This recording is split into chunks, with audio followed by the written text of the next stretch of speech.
o buenas noches, dependiendo del lugar de donde nos estéis escuchando. Muchas gracias de nuevo a todos por participar en esta nueva sesión que vamos a tener de nuestro seminario Control en tiempos de crisis.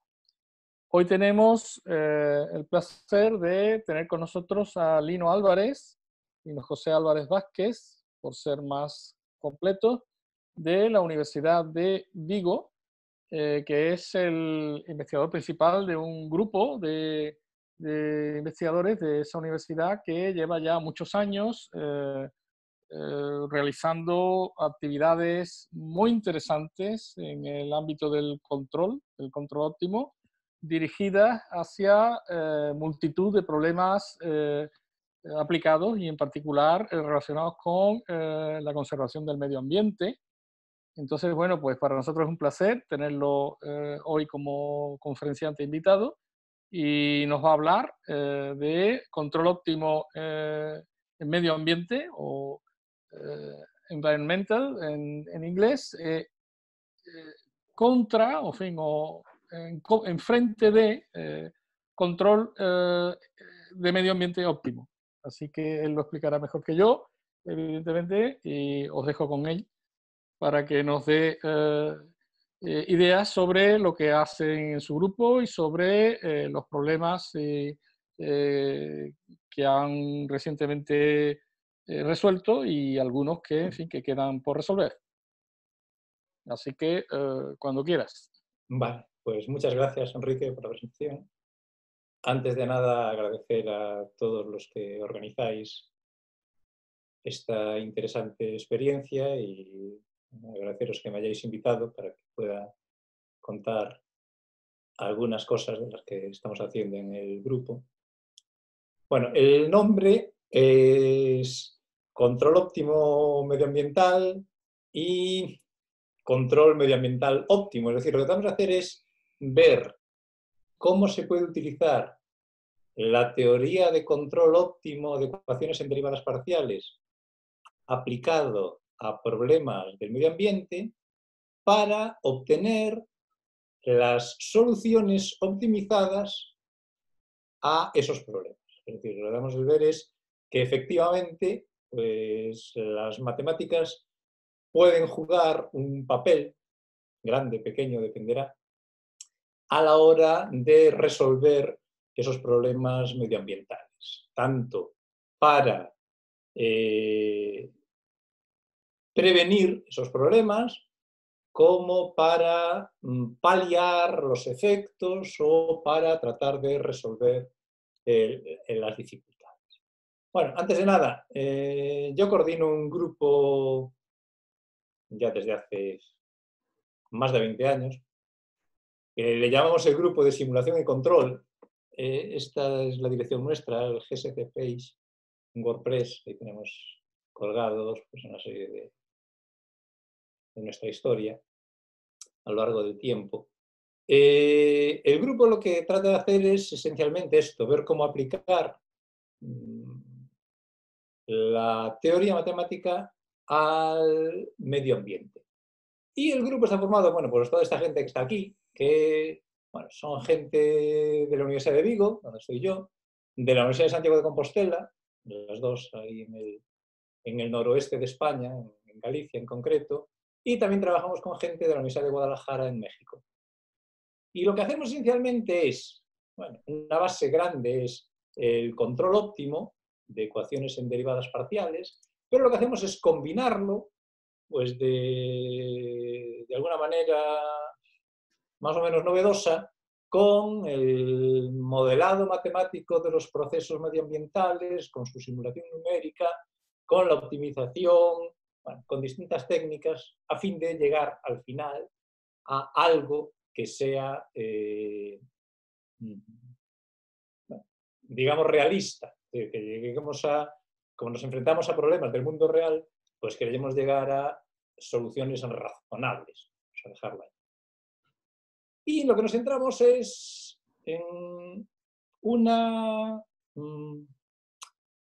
acercamiento, digamos, de todos los puntos de vista a los problemas, porque lo que nos interesa es Esos problemas del mundo real, del medio ambiente, vamos a tratar de analizarlos desde un punto de vista matemático y también resolverlos numéricamente. Es decir, nos centramos en una parte de análisis, una parte de métodos numéricos, y siempre teniendo en cuenta que nuestro objetivo principal es la optimización desde el punto de vista ecológico, es decir, pues tratar de minimizar la contaminación, tratar de minimizar distintos efectos negativos que puedan tener en el medio ambiente, pero sin olvidar que por detrás hay una parte económica y que siempre está ahí.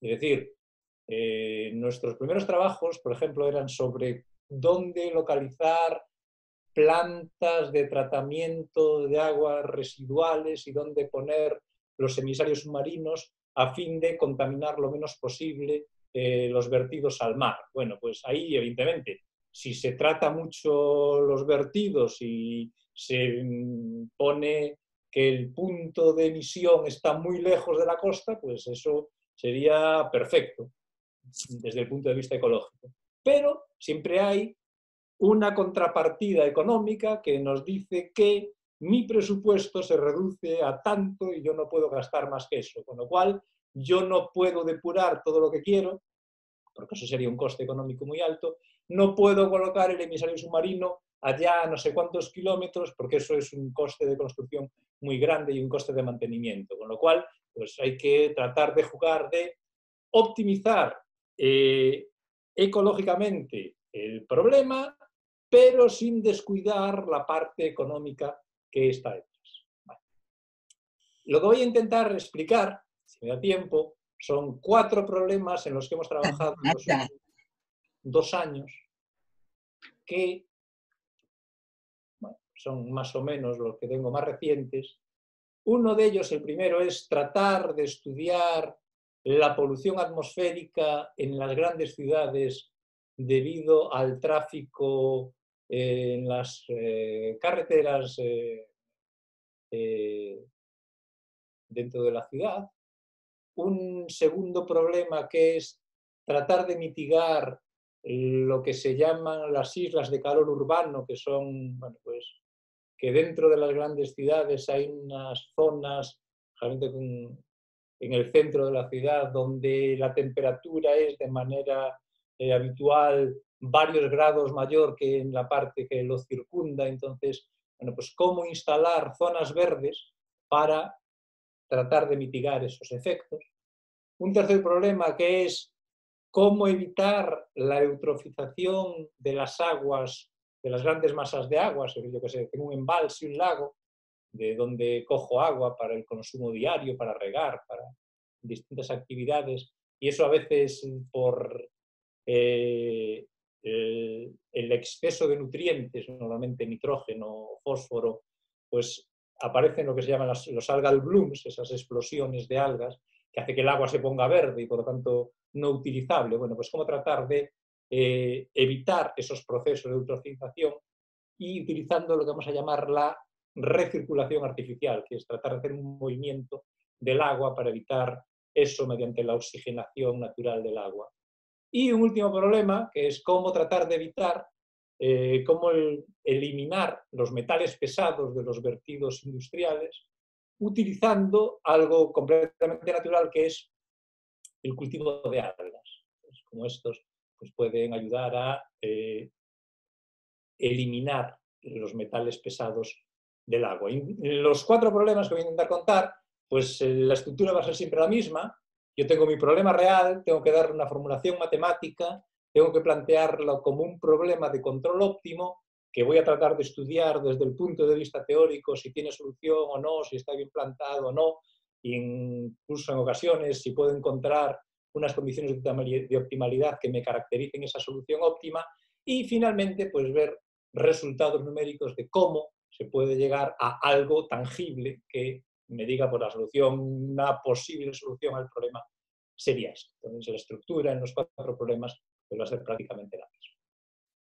Bueno, entonces vamos a empezar con el primer problema, que es el tráfico en grandes ciudades. Aquí tengo unas fotos de el tráfico en México, en Madrid, en Guadalajara, en Pekín. Hay grandes cantidades de tráfico, ahora quizá un poco menos con esto de la pandemia, pero sigue habiendo.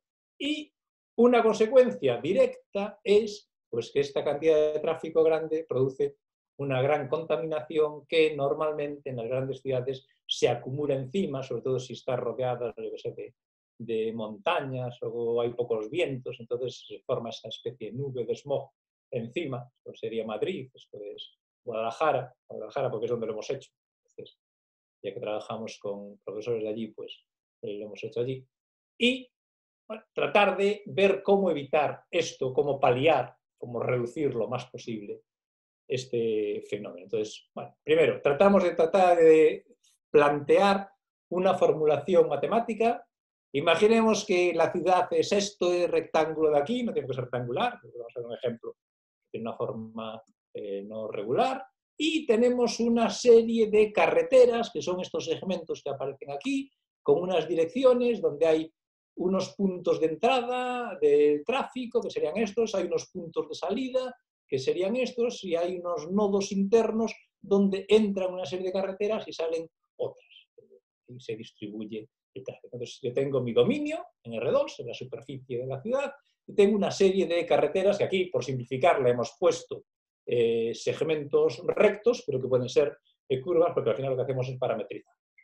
Entonces tengo un número n, r, de carreteras unidireccionales, es una limitación que todavía no hemos logrado superar, solo pueden ir en una dirección, que sea una serie de nodos que tenemos, y cada una de esas carreteras está modelada por una parametrización en un segmento que conserva el sentido del tráfico, de un punto inicial a un punto final. Bueno, para modelar el tráfico existe desde hace mucho tiempo la ecuación de continuidad, donde si ρ es la densidad de tráfico y v es la velocidad media del tráfico en la carretera, pues la ecuación es de esta forma, una ecuación de derivadas parciales muy sencilla. Nosotros lo que vamos a utilizar es lo que se conoce como el modelo LWR, que viene de Lighthill, With and Richards, investigadores que lo formularon, donde se supone que el flujo, es decir, el producto de la densidad por la velocidad, es función de la densidad. Y es lo que se llama la relación estática. Bueno, y esa función f pues toma esta forma, vale 0 en el 0, vale 0 en el máximo y alcanza un máximo en un punto intermedio. Bueno, es de esa manera se ha estudiado. Hay sitios donde para simplificar lo que hacen es simplemente dos segmentos de recta, un segmento de recta que va por aquí, otro segmento de recta que va por aquí, y eso da una aproximación bastante aceptable y bastante sencilla a la hora de resolverlo numéricamente, pero bueno, en principio es una función de este tipo, y bueno, pues entonces lo que hacemos es, en vez de tener ρ por v, pues tenemos f de ρ y solo tenemos como incógnita la ρ. Pues el sistema para modelar el tráfico en una red de carreteras, pues es para cada una de esas carreteras, como si tenemos NR carreteras, pues para cada una tenemos la ecuación de continuidad, tenemos unas condiciones iniciales para el tráfico y después en los nodos de entrada sabemos el flujo de coches que hay que entra, y en los nodos de salida sabemos el flujo que hay, que eso se puede medir a través de tablas estadísticas que nos dicen pues, cuál es ese flujo, que va a depender del tiempo, no es lo mismo en las horas punta que en las horas valle, no es lo mismo un fin de semana que un día laborable, es decir, son unas funciones, no son valores constantes. Y después tenemos, y eso va a ser lo importante, en los nodos internos, es decir, recuerdo, aquí yo tenía los nodos de entrada, donde sé cuántos coches entran, los nodos de salida, donde sé cuántos coches salen, y después hay estos nodos internos donde llegan unas carreteras y salen otras. Bueno, pues en esos nodos hay que meter unas condiciones de compatibilidad donde aparecen estos parámetros alfa y beta.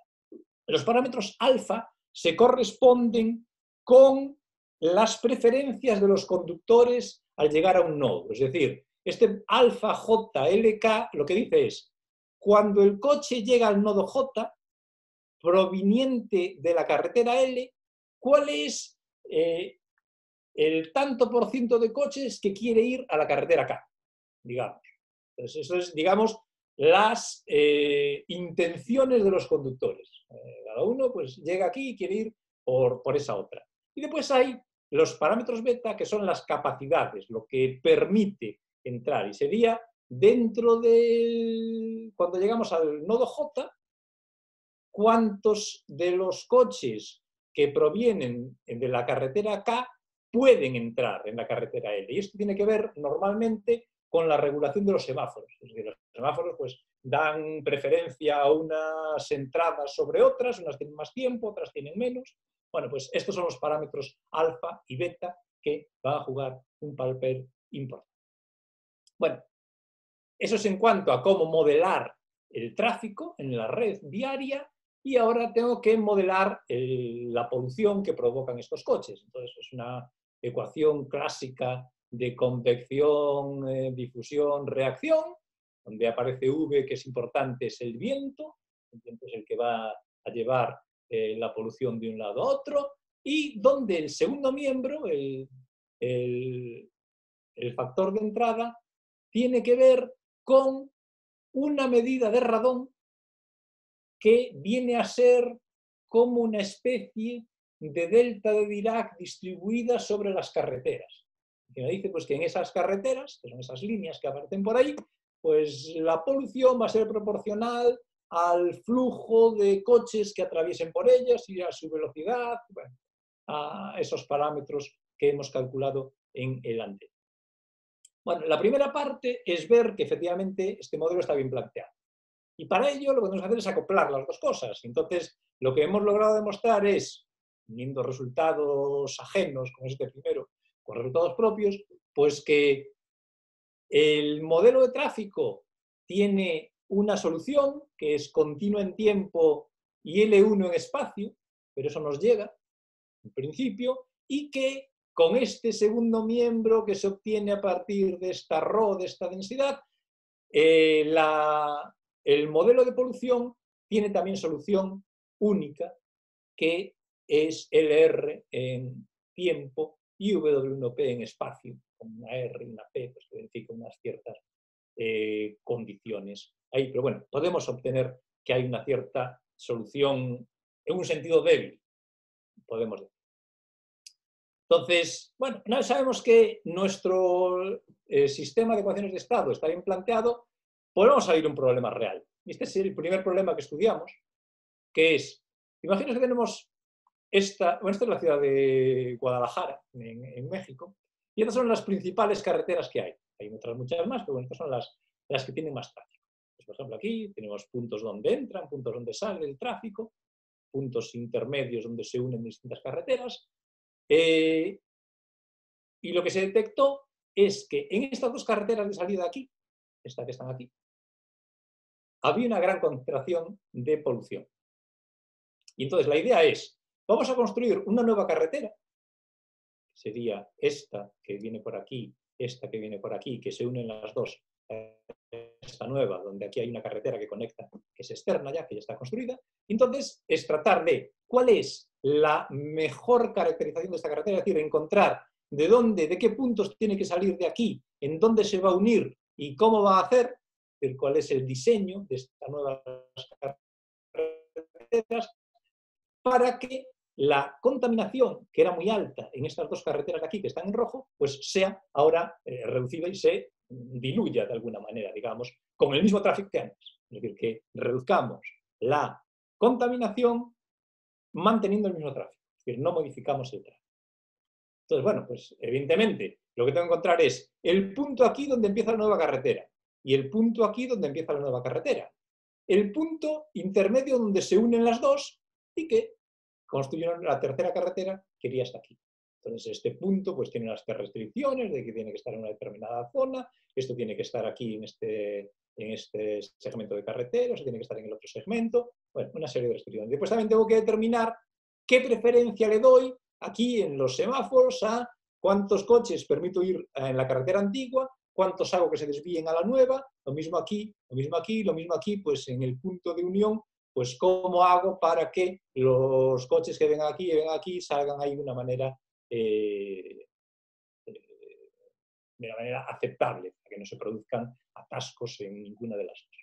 Entonces, al final, mi vector de decisión, mi control, es el punto P, que tiene dos coordenadas, P1, P2, donde se unen las dos nuevas carreteras, los parámetros S11 y S12, que es en los puntos de las carreteras antiguas donde comienzan las carreteras, y los parámetros alfa y beta que se corresponden a la regulación de los tráficos en esas nuevas carreteras.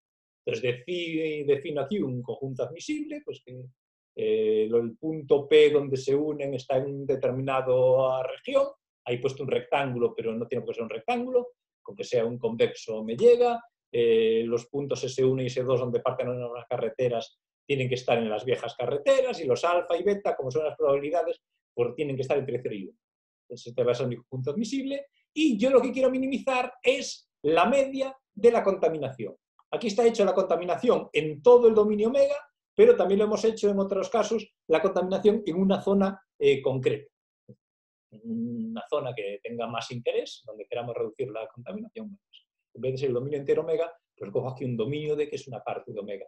Y es exactamente el mismo problema, en el que es una función característica ahí que no cambia. Entonces, el problema es encontrar el mínimo de este funcional de forma que este parámetro U verifique las restricciones de admisibilidad que le tenemos. Bueno, para resolverlo, nosotros usamos un estado adjunto, pero no es un estado adjunto en el sentido habitual. Generalmente los adjuntos se utilizan para calcular de forma sencilla los gradientes del funcional de coste. No, este es un adjunto que lo vamos a utilizar para calcular de manera sencilla el funcional de coste, no su gradiente. Porque el problema es que si nosotros lo que queremos calcular es esta función phi, esa función phi va a depender de la configuración. Y cada vez que construimos una nueva carretera, este segundo mismo cambia, entonces habría que resolver cada vez esta función phi. Y eso tiene un gran coste computacional. Entonces, para evitar eso, lo que hacemos es definir un adjunto donde se resuelve de una vez y vale para todas las posibles nuevas configuraciones que creemos. Entonces, lo que hacemos es crear este funcional, se tiene de la manera habitual, y lo que probamos es que el funcional se puede definir a partir del funcional, del sistema de control, el sistema de estado adjunto, esta función G. Y que solo hay que resolverla una vez al principio y no hay que ir resolviendo cada vez a lo largo del tiempo. Entonces, bueno, lo que hay que hacer, en primer lugar, utilizamos características y un Lagrange P1, elementos finitos, para resolver este sistema adjunto. A continuación, lo que hacemos es, digamos, resolver el funcional de coste, y para ello lo que hacemos es usar un método de volúmenes finitos combinado con un método de oferta y demanda que tiene que ver con el equilibrio entre los coches que quieren entrar y quieren salir y la capacidad de las carreteras para aceptar esos coches. Ese es ahí un método clásico, y gracias a eso pues podemos resolver el problema. Antes de eso, como es un problema que tiene restricciones y queremos usar un método que no sea de gradientes, sino que sea simplemente un método de búsqueda directa, en concreto queremos usar el método de Nelder-Mead, que en estos problemas geométricos nos ha solido ir bastante bien en otros tipos de actuaciones, pues lo que hacemos es quitar las restricciones metiendo una penalización, de forma que, bueno, pues una vez penalizado, el problema es resolver una función ya sin restricciones phi, y con lo cual nuestro problema al final es resolver eso. Por ejemplo, estos serían los resultados numéricos para este problema. Esto es antes de construir la nueva carretera. Pues vemos como en esta zona y en esta zona la contaminación es alta. Nota ahí porque hay unos colores amarillos, naranjas, que son de contaminación alta. Bueno, pues una vez construida la nueva carretera óptima, que es esta que aparece aquí, vemos como la contaminación aquí, aquí y también aquí, porque claro, tampoco podemos arreglar el problema quitando contaminación en donde lo había antes y metiéndola aquí, pero vemos que se distribuye uniformemente y entonces logramos reducir esta contaminación. Evidentemente, solo se reduce contaminación en donde estamos actuando, que es en esta zona. Esta zona de aquí, que también tenía una contaminación muy alta, no podemos hacer nada sobre ella porque sigue manteniéndose igual. No podemos esperar que actuando en una zona pues nos mejore la otra, solo mejora aquella zona en la que estamos trabajando. Bueno, esto sería pues, el óptimo. Pues lo que vemos, por ejemplo, aquí es cómo en raya continua es sin la ampliación, en raya discontinua es la ampliación, pues vemos cómo aumenta el flujo medio de coches, es decir, no solo disminuye la contaminación, sino logramos que aumente la velocidad de los coches, que es esta que está aquí, o el flujo de coches, y logramos que disminuya las emisiones las emisiones contaminantes. No, la línea a puntos es el sistema optimizado, la línea continua era sí continua. Pues aquí como el CO acumulado, pues efectivamente pues, baja bastante. Bueno, esto sería el problema inicial en el que empezamos a trabajar, que se correspondería aquí con las tres primeras referencias que tengo, ya son de hace un par de años, hace unos 2 años. Las referencias 4 y 5 son de otros problemas relacionados, que no es exactamente el mismo, es un poco más complejo, donde trabajamos con un problema con varias funciones de coste.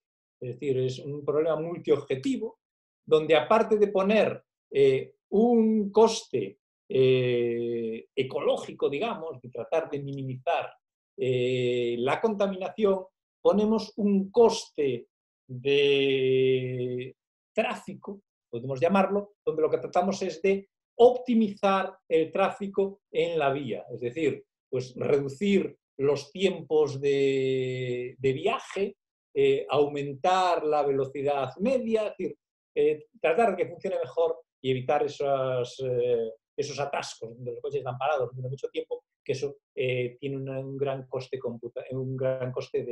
de aumento de polución. Entonces, bueno, pues todo esto visto desde un punto de vista cooperativo y no cooperativo, enfrentando Nash con Pareto, o también desde un punto de vista jerárquico, utilizando Stackelberg, pues puede verse también aquí. Vamos, son distintos problemas, distintas versiones del problema, utilizando un único objetivo, que es como he contado ahí, o utilizando varios objetivos simultáneos que están aquí.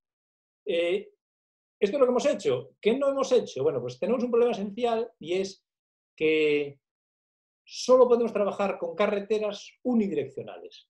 Trabajar con carreteras en 2 direcciones, es decir, que hay un carril de ida y un carril de vuelta, o varios... Bueno, trabajar con varios carriles no es muy complicado, hay modificaciones que permiten trabajar con varios carriles, pero siempre en el mismo sentido.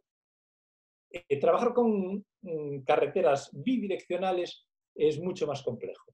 Y no hay modelos muy accesibles que funcionen bien. Entonces, por ejemplo, eso es un hándicap que tenemos de que siempre estamos trabajando con carreteras unidireccionales.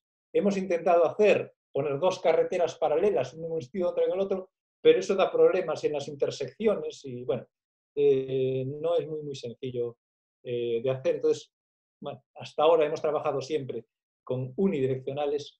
Nuestro objetivo es tratar de mejorar al caso más realista de bidireccionales, pero bueno, es complicado. Y también es difícil obtener resultados de tipo condiciones de optimalidad. Porque son unos problemas donde aparecen ahí esas medidas y aparece eso, y eso da una serie de dificultades técnicas también con la regularidad que no nos ha permitido obtener condiciones teóricas en ese sentido. Pero bueno, seguimos trabajando en ello y esperamos que al final pues, se pueda llegar a algo. Lo que sí, pues sí, los resultados numéricos parecen funcionar y dan resultados razonables, es decir, no son cosas muy extrañas que parece que si se analizan tienen una cierta lógica y parece que se pueden llevar a la práctica. Bueno, ese sería el primer problema. Segundo problema tiene que ver con las islas de calor urbano. Ya dije, eso tiene que ver normalmente con que debido a los materiales con que se construyen las ciudades, es decir, debido al asfalto, al cemento, al metal, al cristal, a la piedra, son materiales que acumulan el calor y que de noche suelen soltar a la atmósfera. Entonces, como están durante mucho tiempo desprendiendo calor, eso hace que el efecto natural de que por la noche refresca la temperatura no se consiga. Entonces, en estas zonas donde hay mucho asfalto, mucho cemento, pues la temperatura a lo largo de todo el día, como no refresca de noche, suele estar unos grados por encima de las zonas de los alrededores, que suelen ser zonas con mucha más zona verde y que tienen menos temperatura. Es decir, en las zonas del centro de la ciudad, por ejemplo, aquí tenemos, estarían a 33 grados, en las zonas de los alrededores, zonas ya con más zona verde, estaría a 31, en la zona más de campo, ya que está todo lejos del centro de la ciudad, pues aún bajaría todavía más. Entonces, lo que tratamos es de evitar estos picos de calor que se concentran en los centros de las ciudades y el objetivo es, teniendo en cuenta que parece que eso está relacionado con la cantidad de zona verde, pues es incluir una mayor cantidad de zonas verdes en el centro de la ciudad. Y ahora el objetivo es ver, pues, dónde pongo yo esas zonas verdes. Evidentemente hay una restricción que es donde hay edificios, yo no puedo poner zonas verdes. Bueno, puedo poner, por ejemplo, con los típicos tejados verdes, que puedo poner en las terrazas pues, zonas verdes, pero bueno, nuestro objetivo en este caso es tratar de añadir parques o zonas de hierba o zonas de árboles de sombra para que se reduzca el efecto de las islas de calor. Entonces, es tratar de encontrar cómo de grandes tienen que ser esas zonas y dónde se localizan. Esos son, digamos, nuestros objetivos. Nosotros ya hace años, ya hace 5 o 6 años, comenzamos estudiando el problema y, bueno, por comodidad, intentamos hacerlo en 2D. Entonces intentamos dar un corte a la ciudad, aquí tendríamos una serie de edificios de distintas alturas, separados por una serie de calles, zonas no construidas, y era tratar de encontrar aquí unas zonas verdes, sería esta y sería esta, y dónde colocarlas y de qué tamaño. El problema es que vimos que se tenían resultados, incluso teóricos y numéricos, que eran aceptables, pero que esto solo funcionaba bien en ciudades que fueran muy cuadriculadas, donde se pudiera dar unos cortes muy determinados. Entonces, bueno, en esa cuadrícula eran un poco representativos, pero que si no, una ciudad normal donde las calles van cada una en su sentido y que tienen curvas, no sé qué, pues estos resultados no eran extrapolables. Entonces, eso nos llevó a tratar de trabajar con modelos 3D. Entonces, el modelo 3D, el problema que tiene es que, claro, tiene un volumen mucho más grande de cálculos porque nos obliga a trabajar con distintos dominios, todos 3D. Tenemos que trabajar con una zona de suelo, que es esto que aparece aquí, un color ocre.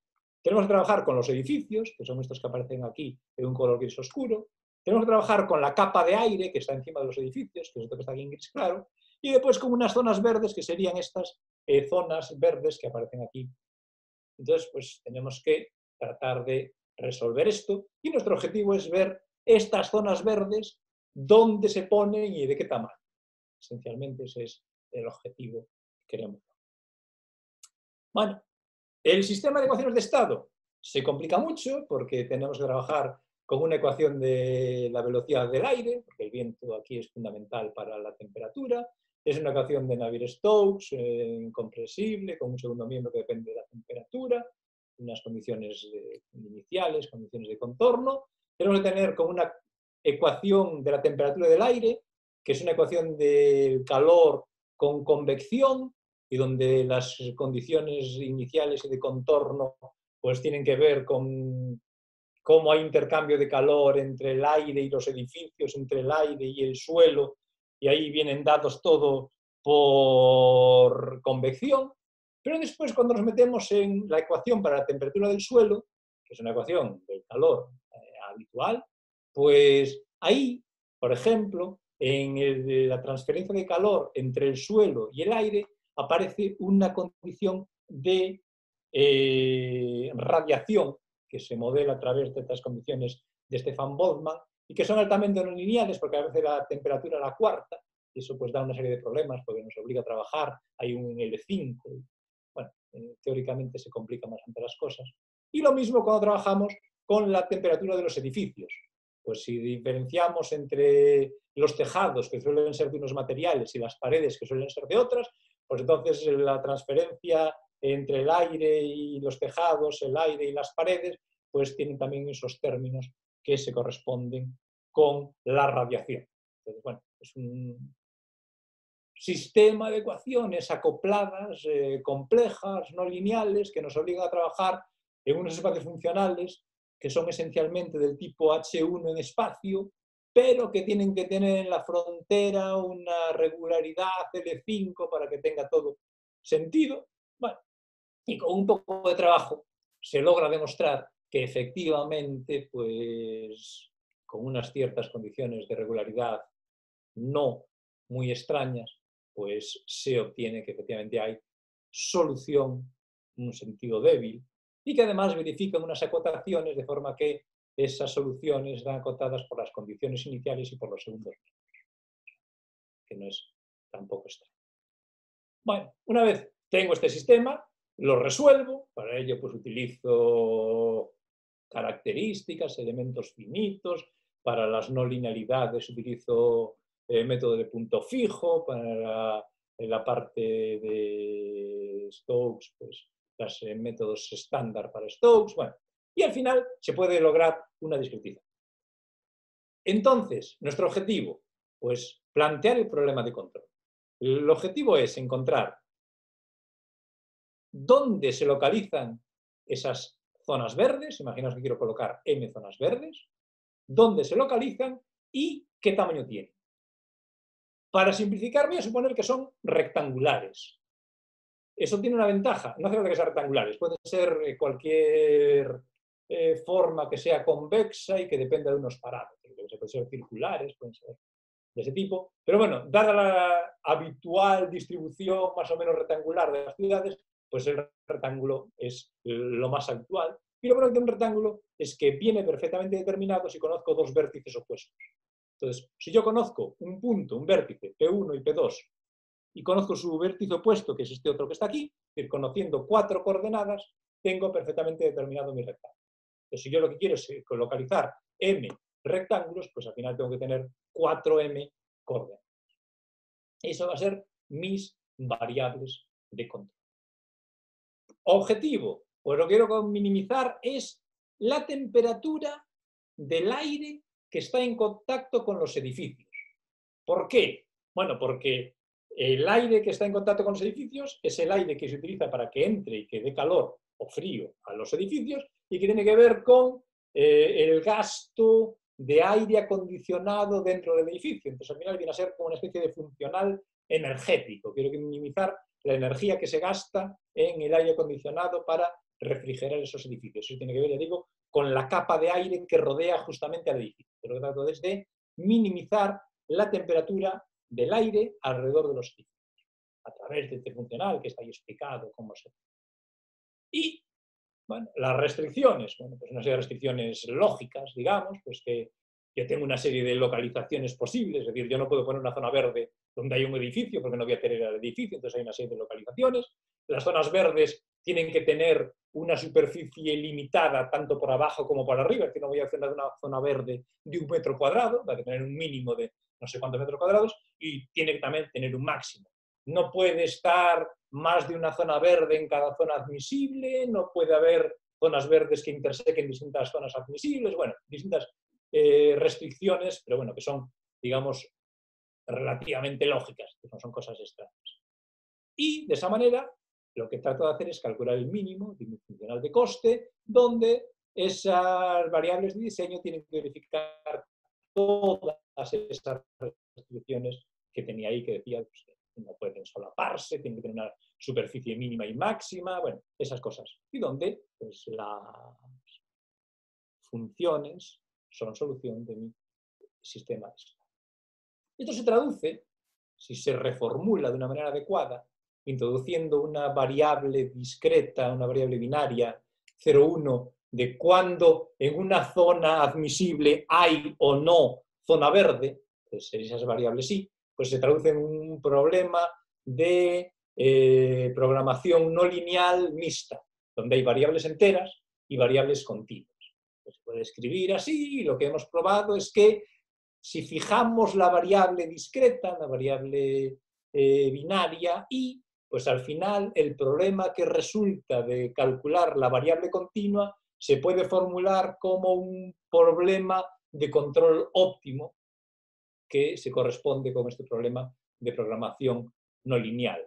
Y como al final lo que hacemos es trabajar con un número pequeño de zonas verdes, la manera que tenemos de resolverlo nosotros, aunque no es la óptima, es para ese número calculamos todas las posibilidades y para cada una de ellas obtenemos el óptimo y el mínimo de todos esos óptimos es la solución óptima a la que nosotros llegamos.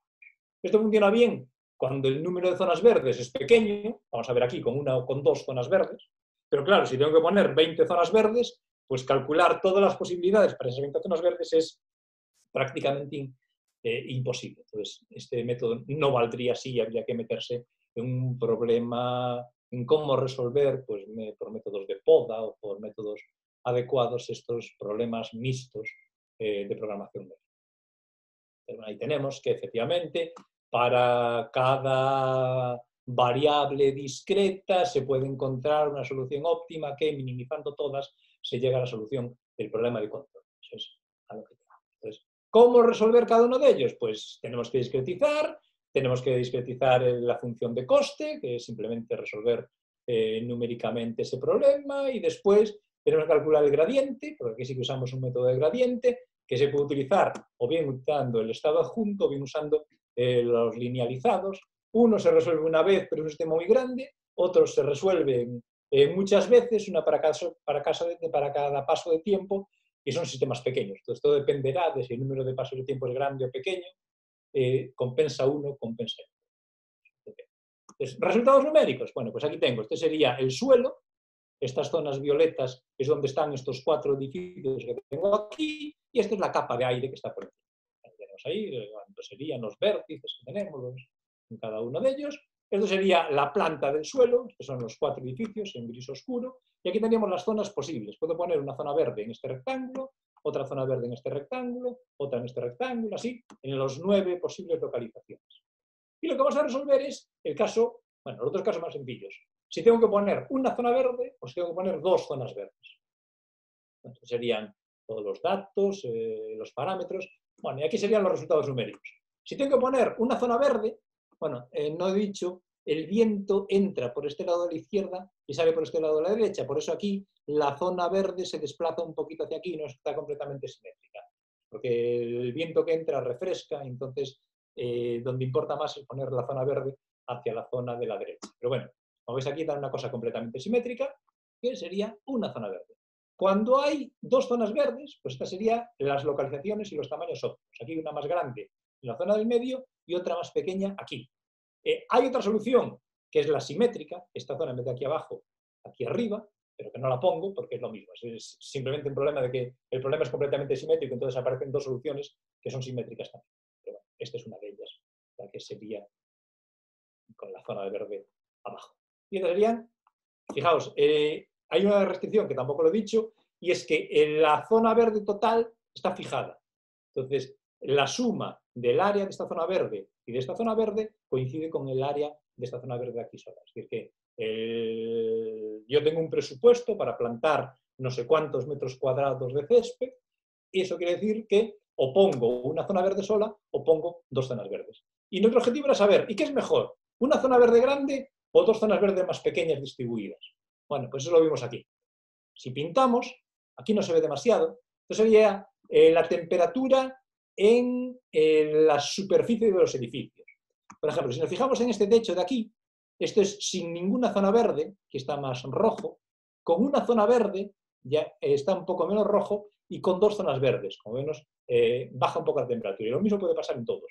Se ve más claro, por ejemplo, si comprobamos en el suelo.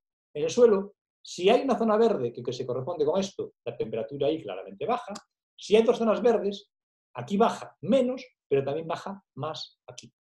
Si después hacemos más cálculos y vemos, por ejemplo, cómo es la temperatura en las paredes del edificio 1, por ejemplo, de los 4 edificios cogemos uno, pues en azul está pintado la temperatura en las paredes del edificio, la temperatura media a lo largo del tiempo, sin zonas verdes. En verde con una zona verde y en rojo con dos zonas verdes. Y vemos que efectivamente, sin zonas verdes hay más calor, baja cuando pongo una, pero baja más cuando pongo dos. Es decir, que es mejor poner dos zonas verdes más pequeñas que una zona verde grande. Y lo mismo pues si pongo en el aire que rodea el edificio número 4 o en el aire que está alrededor del suelo. En todos los casos se ve que siempre es mejor dos zonas verdes, mejor que una zona verde, mejor que ninguna. Bueno, eso sería un poco el tema que hemos estudiado. Aquí tenemos unos cuantos. Este primero es el primer intento 2D, que quedó así un poco en el aire porque no da unos resultados especialmente buenos, pero bueno, en los últimos años hemos mejorado en 3D. Y voy a contar este último. Voy a saltarme este, queda ahí para que lo quiera leer, y voy a contar el último de todos, porque voy un poco mal de tiempo, no planifiqué bien, pero bueno, el que lo quiera ver, lo puede ver. Voy a ir al cuarto problema, me salto el tercero para no extenderme mucho, y es cómo tratar de eliminar los metales pesados utilizando pues algo tan natural como son las algas. Entonces, bueno, ahí es lo que son los metales pesados, que todos los conocemos. El problema que tienen es que no pueden ser biodegradados. La única forma es retirarlos por distintos métodos. Hay muchos métodos químicos, físicos, que son caros, son una cierta tecnología. Todo lo que estamos usando es la bioremediación, que es utilizar materiales biológicos naturales para eliminar los metales pesados. Nosotros, como estamos en agua, pues lo que vamos a usar son algas, es lo más natural que podemos ahí. Entonces vamos a utilizar que las algas, por el proceso de absorción, con D, pues permiten que se peguen a sus paredes los metales pesados. Entonces después, si retiramos esas algas, baja la concentración de metales pesados. Las algas retiran los metales pesados del agua, baja la concentración de metal pesado en agua, y si retiramos las algas, estamos retirando los metales pesados. Con lo cual, pues esa sería la forma de la bioremediación mediante algas, que son materiales baratos, materiales muy abundantes de manera natural, que permiten resultados incluso mejores, pero lo que sí, mucho más económicos y con mucha menos técnica que los métodos químicos o los métodos físicos para eliminar los metales pesados. Entonces, bueno, consideramos un dominio, aquí tenemos yo que sé un canal, aquí tenemos una ría, que es la ría de Vigo, donde estamos nosotros. Por ejemplo, en la ría de Vigo hay muchísimos, bueno, ahora hay menos con la crisis, pero había muchas fábricas de barcos dedicadas a la industria naval, y esas tienen grandes vertidos de metales pesados al mar. Pues el objetivo es tratar de eliminarlos, porque al mismo tiempo hay mucho cultivo de marisco, de pesca, con lo cual pues eso se contrapone un poco. Entonces pues hay que tratar de eliminar los metales pesados para que no perjudiquen. También hay una parte turística donde pues hay playas, entonces tampoco conviene que lleguen ahí, la calidad del agua tiene que ser buena. Entonces, bueno, es tratar de eliminar la cantidad de metales pesados del agua. Entonces, una forma es utilizar las algas. Entonces, lo que hacemos es tratar de poner una masa de algas en un cierto dominio y ver, pues el objetivo es ver cuál es la cantidad óptima de algas que queremos poner, que cuanto más económico sale, y cuál es la zona. Evidentemente, el agua se mueve con las mareas, suben y bajan, entonces, pues, ¿cuál es la zona mejor para tener en cuenta dónde es el punto de vertido y dónde es, dónde colocamos las algas? Pues hay que llegar ahí a un compromiso y, pues eso, encontrar cuál es la mínima cantidad de algas y cuál es la localización óptima de esa masa. Entonces, primero, tratamos de modelarlo, damos un sistema de estado. Entonces, el más simple del que hemos llegado tiene únicamente 4 variables, que es la concentración de metales pesados en el agua, la concentración de metales pesados sobre el alga, la concentración de alga en el agua y otra cosa que es importante, que es la concentración de nutrientes en el agua, porque estos nutrientes son los que hacen que se desarrollen las algas. Entonces, este va a ser el sistema mínimo que necesitamos para modelarlo y las ecuaciones son, pues, son ecuaciones de ese tipo. tienen unos ciertos términos de Michaelis-Menten, de ecuaciones de convección, reacción, difusión, distintas ecuaciones.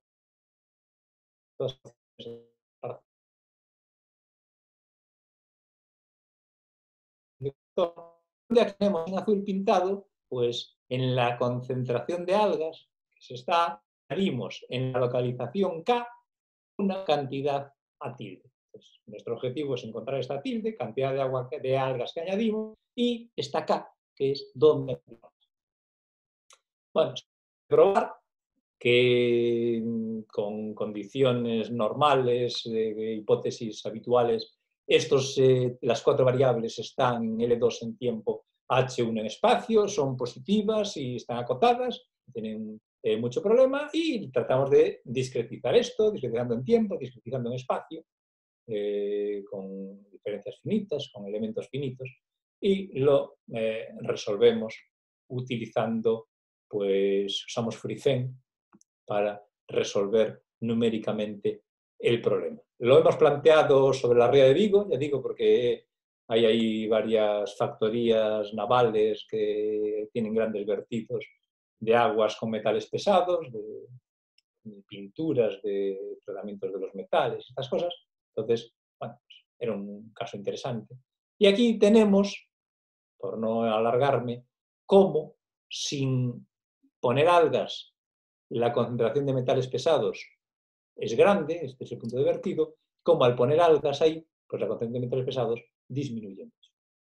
A la izquierda es sin poner las algas, a la derecha poniendo las algas. Entonces, bueno, pues esto hemos publicado recientemente, ha salido ahora, un artículo donde justamente lo que hacemos es calcular la cantidad mínima de algas y la localización de esas algas.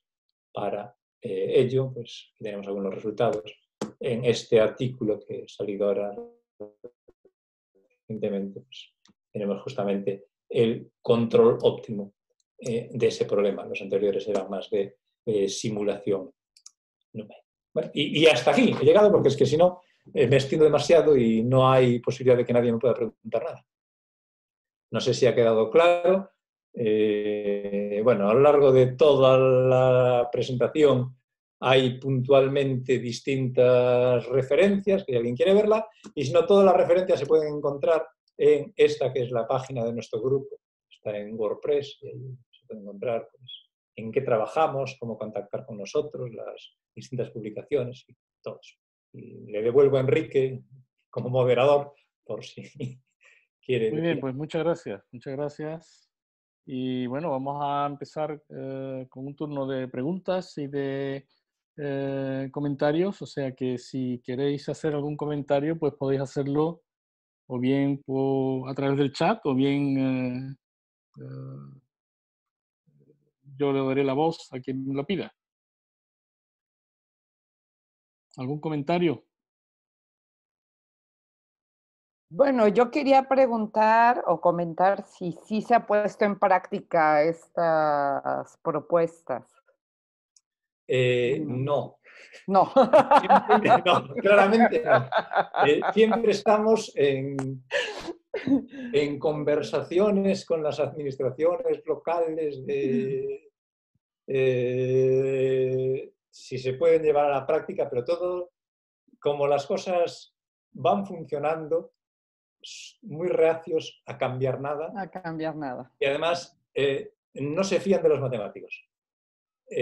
Nuestro hándicap es que no somos ingenieros. Si fuéramos ingenieros, yo creo que nos haría un poquito más de caso. Pero al ser matemáticos, como que no se fían demasiado de lo que les decimos.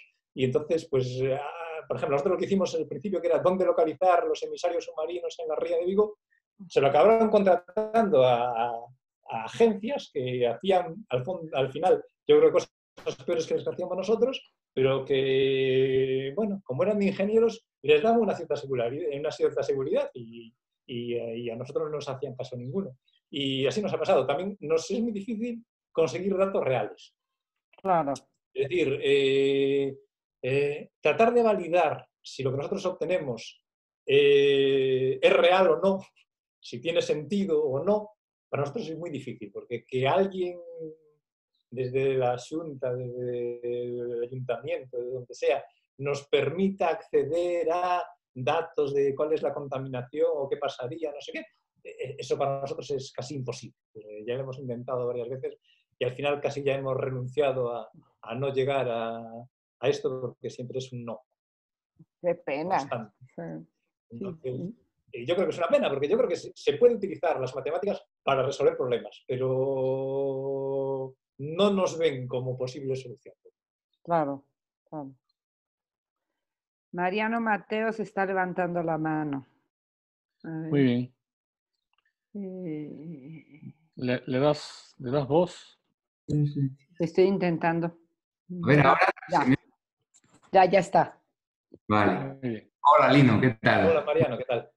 Muy interesante, ya he sabido yo alguna de estas cosas, pero verlo todo junto y tal es un trabajo impresionante. Te quería preguntar sobre el primer problema, cosas más de matemáticas. Sí. Me llama la atención lo de que sea tan difícil lo de la bidireccionalidad. ¿Por qué es? ¿Porque los flujos se cancelan? ¿O cuál es la principal dificultad? Vamos a ver, el problema que hemos encontrado es que no hemos sido capaces de encontrar un buen modelo para carreteras bidireccionales que eso comporte como es esperado en la realidad. Es decir, yo creo que porque la mayoría de los modelos están pensados, digamos, como para tuberías, donde el agua va siempre en un sentido. O yo qué sé, si es una vena en la sangre o lo que sea. Entonces son modelos que surgen a partir de ahí, entonces está pensado en que siempre va en una dirección, que no hay una parte que va en una dirección y otra parte que va en otra. Entonces, hemos intentado poner dos paralelas, de forma que una vaya en un sentido y otra en otro, pero da problemas a la hora de poner el punto de enlace en los dos extremos. Porque las condiciones de compatibilidad ahí entre los que entran y los que salen se complican mucho. Y no hemos logrado que los resultados tengan sentido. Es decir, no hemos logrado que las cosas marchen, porque a veces se producen unas recirculaciones entre que entran por aquí y salen por allí y que no tienen conexión con la realidad, digamos. El problema es que estar en problemas de la vida real, lo que tú esperas que salga tiene que tener una cierta relación con lo que ves.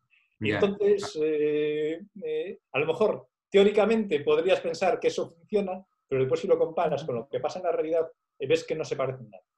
Entonces, los problemas esenciales tienen que ver con esos nodos de unión, que si pones dos paralelas, digamos que ya no puede ser un punto, tiene que ser una especie de punto gordo, donde se unen varias carreteras que van en distintas direcciones y distintas carreteras, y ahí se complican mucho las condiciones de interconexión entre todas.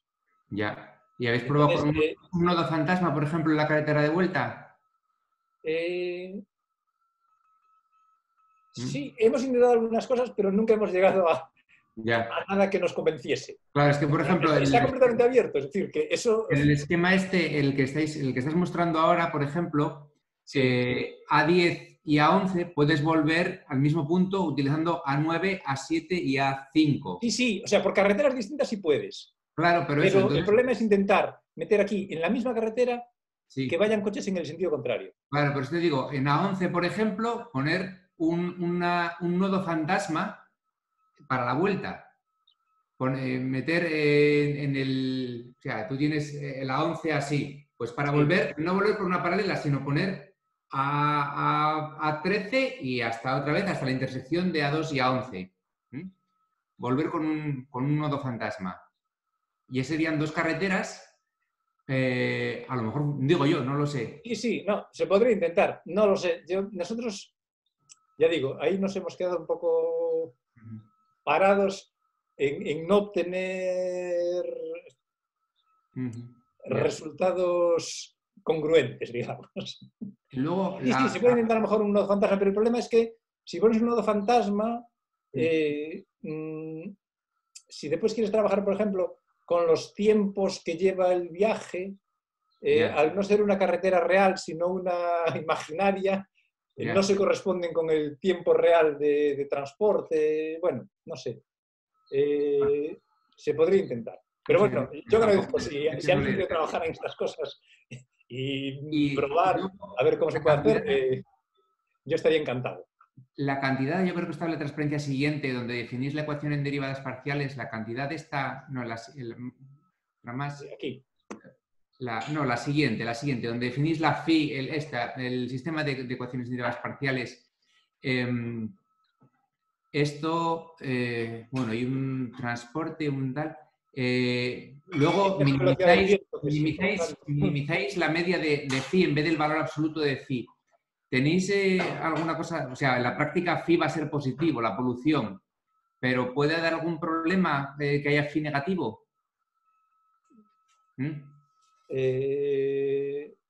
No, lo que pasa es que como estábamos pensando inicialmente, o sea, dices aquí, minimizamos la media de phi, sin valor absoluto. Es que esperamos que sea positivo, no nos metemos... o sea, siempre nos ha dado positivo. Sí.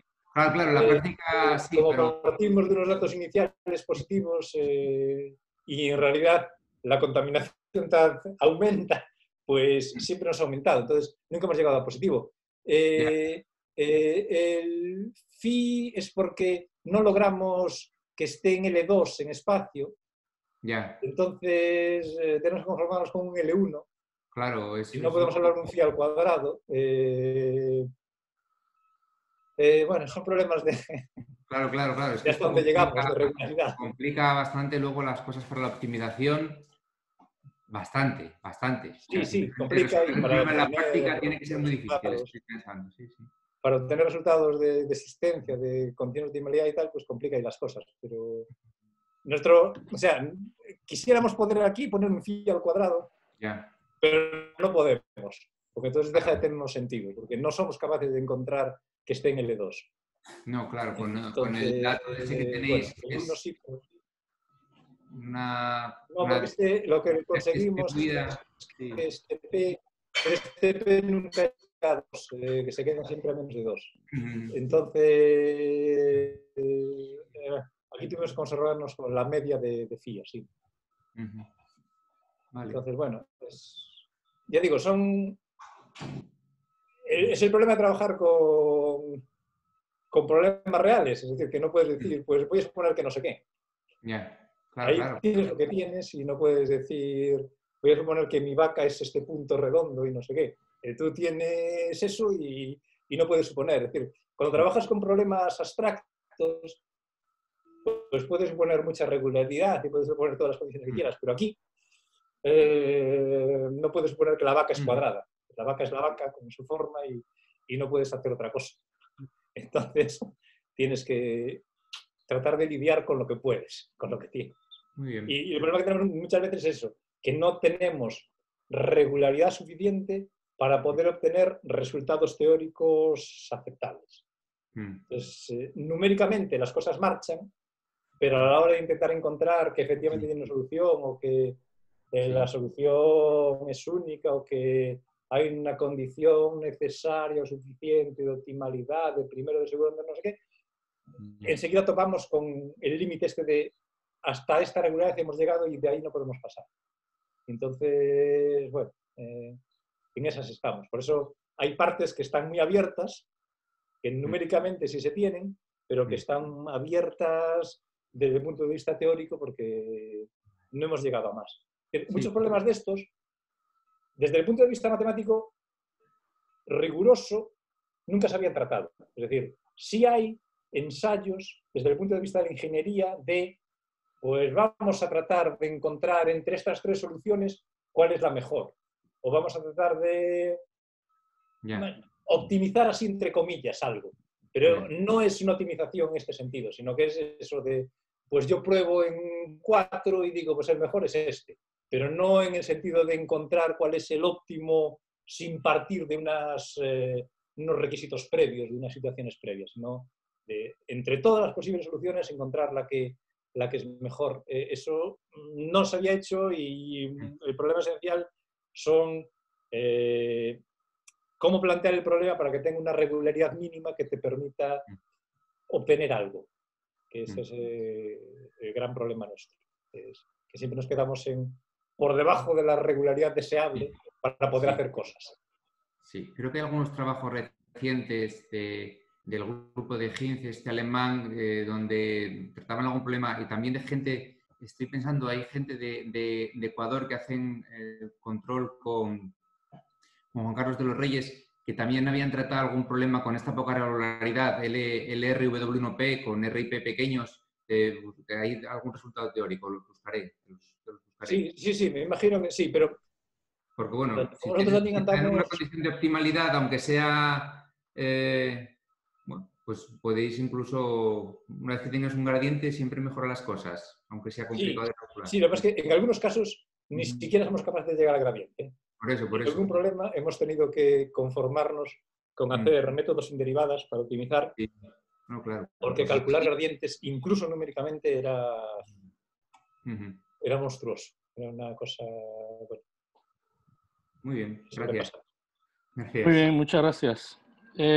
¿Alguna otra pregunta o cuestión? ¿Alguna pregunta rápida adicional?